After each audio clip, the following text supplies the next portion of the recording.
But I just want to set the context for the audience just first, because when I began to look into this, I was like, okay, well, what's our evolutionary diet? And I have a bias, which is that if we haven't been eating it for hundreds of thousands of years, maybe it's something we should take a look at. If one component of our diet has increased dramatically, what is the effect from an evolutionary point of view and what our needs are? And when I began to look at this in 1900, heart attacks were super rare. Like if you had a heart attack, everybody would rush in. But that time we were eating 40% of our fats as butter, cream, whole milk, eggs, and heart attacks were almost unknown. And then at the same time, we started to refine these vegetable oils. We call them seed oils, whatever you want to call them, plant oils. And we developed Crisco, which was basically hydrogenated plant oils, trans fats, which really was a problem.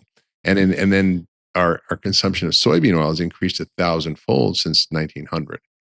And so I'm thinking, well, there's something that's increased that much. What's it doing to the population? And how do you fit it in the context of all the knowledge we know? So it's like I had an initial bias around it. And there were some studies that were early done in the 70s that tried to answer these questions. The Minnesota Coronary Experiment, the Sydney Heart Trial, which were randomized control trials, which are really hard to do in nutrition, where you randomize people to different diets and you follow them and you control them. And they seem to find that people who had the omega-6 diets actually did worse. Like in the Minnesota Coronary Experiment, the ones who had corn oil versus butter, even though their cholesterol dropped, LDL dropped by 30 points, for every 30-point drop in cholesterol, of LDL cholesterol, the risk of heart attack went up by 22%. Yeah. But it's kind of murky because when you kind of look below the surface, at that time they thought margarine was fine. I grew up on Fleischmann's corn margarine when I was a kid. Right. And so the corn oil they used was margarine, which we know is deadly. Yeah. So they, like in those interventions, because I agree with you. I think I agree with you intuitively what you stated. Yeah. Also makes sense to me. But the data doesn't really also bear makes it sense out. to me that as there's this increase in this food group that we didn't consume, we see an increase in cardiovascular mortality. Yeah. So that's definitely worth questioning and researching. Because I agree with you. Yeah. It makes sense. It's like, hang on, let's that's a red flag. Let's look into that. Those two studies, I think, at a high level, in 1960s, were really elegant studies for their time. There are some issues, at least from what I found, and I'm happy to walk through. Yeah, there's a lot of issues with I'm those happy to studies. walk through how I see them and why I don't look at those as evidence that reducing saturated fats for polyunsaturated fats doesn't improve cardiovascular risk. At a high level, so Minnesota Coronary Experiment, and that was an Ansel Keys study, who a lot of people will be familiar with. And they buried it. They buried that study. And I met Joe Hiblin, who uncovered the data and actually reanalyzed the study, because he found the son of one of the original researchers with Ansel Keys. And he said, this never was published. It was funded by the NIH, but it was never published. You know what happened to your dad's data? He's like, yeah, it's in the basement in his house for me to get it. And so he then reanalyzed it, but it was problematic. Yeah, there was problems with it. And there's some different opposing views on that, and whether it was buried or whether it was incomplete. So 75% of the subjects appear to drop out in the first year. Yeah. So it may well have been that the research team were like, this is completely underpowered for us to even publish and understand, do we have a significant finding here, or do we have enough power to detect the difference? And power in a study means, are there enough people in the study to be able to prove a hypothesis one way or the other? And if you don't have enough people, it's not powered enough. And this was in the setting of a psychiatric ward. And so the way they had it set up was that, which is really a neat part of this study, was that it was randomized. People didn't know what fat they were getting. So when they make the food in the kind of cafeteria setting, they can just give it to them without them knowing. And it's either coming from saturated fats or from margarine. And not only was there a huge dropout, but the participants were allowed to go out home and sometimes stay at home for multiple days and then come back. And so there's all these kind of little issues that we look at now and we're like, oh, that probably wasn't controlled enough. And then Sydney Diet Heart Study, without going into too much details, pretty good study, but also, as you said, the intervention group contained a margarine that we believe probably contained trans fats at the time. Being in the 1960s, it was before trans fats were really reduced in the food supply. But what I would say is, overall, there are other studies, and when you put them into a meta-analysis, which is not perfect, right? Because meta-analysis really depends on the quality of studies going in. Yeah. But when you do that, and when you look at the trials that are longest in duration, with the least dropout, with a good intervention that's probably doesn't have this confounding variable of trans fats, you do see a reduction in risk of cardiovascular events in these short-term kind of RCTs.